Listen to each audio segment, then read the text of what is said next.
Assalamualaikum warahmatullahi wabarakatuh. Perkenalkan, nama saya Muhammad Nurman Hidayat dari kelas PTIKB angkatan 2020. Pada kesempatan kali ini, saya akan menjelaskan tentang dasar-dasar elektronika.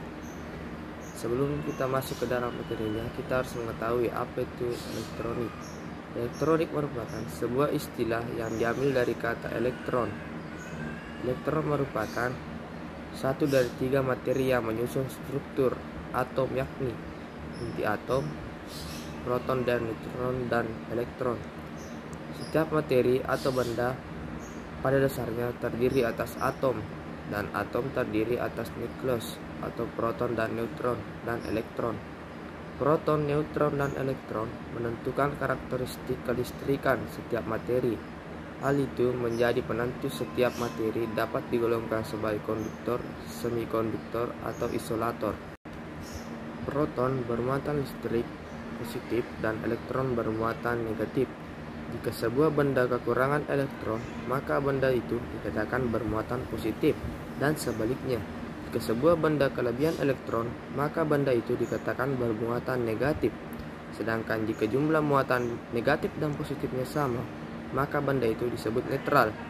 Proton merupakan inti atom yang elektron mengorbit di sekelilingnya. Hal ini mengakibatkan elektron mudah bergerak, sedangkan proton yang merupakan inti sulit bergerak. Selanjutnya, arus listrik dan muatan listrik. Kata arus berarti aliran atau gerakan.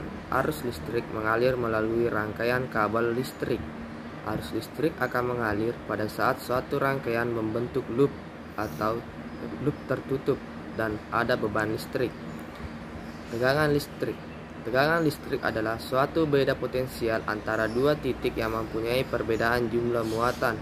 Tegangan listrik juga sering dianggap sebagai gaya mendorong yang menyebabkan perpindahan elektron dari titik yang satu ke titik yang lain melalui perantara konduktor, di mana semakin besar tegangan yang diberikan, maka semakin kuat pula dorongan yang dilakukan oleh elektron di dalam suatu rangkaian listrik.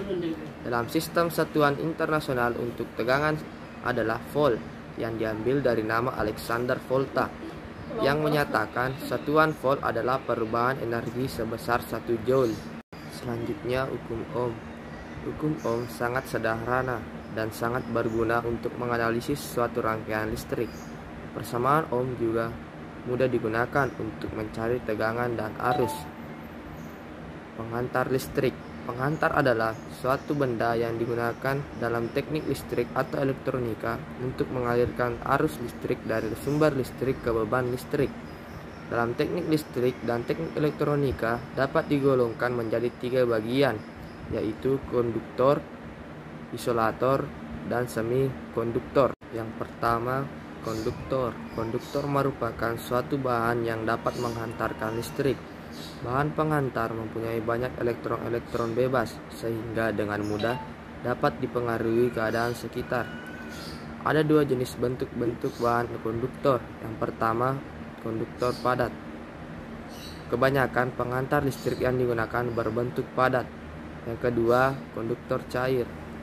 Ada 2 macam penghantar arus listrik yang berbentuk cair. Yang pertama, adanya gerakan elektron-elektron bebas melalui penghantar dan disebut sebagai penghantar elektronis.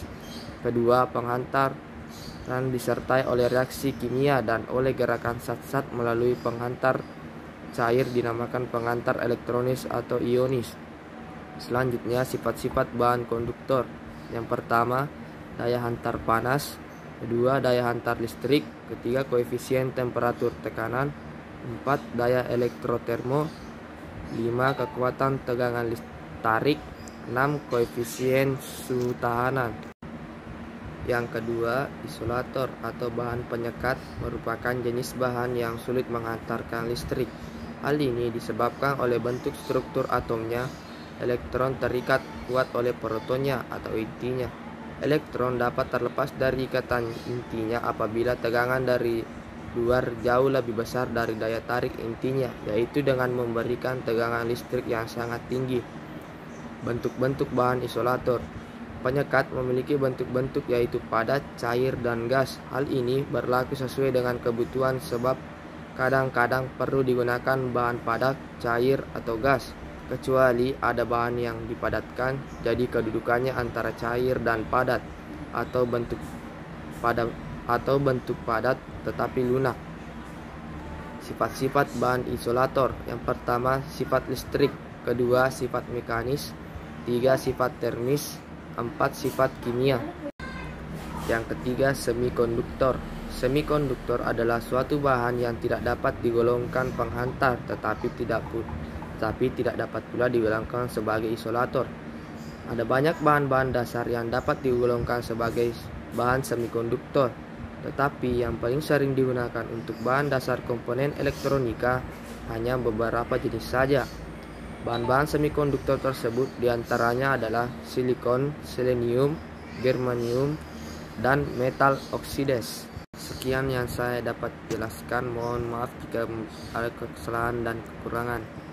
Assalamualaikum warahmatullahi wabarakatuh.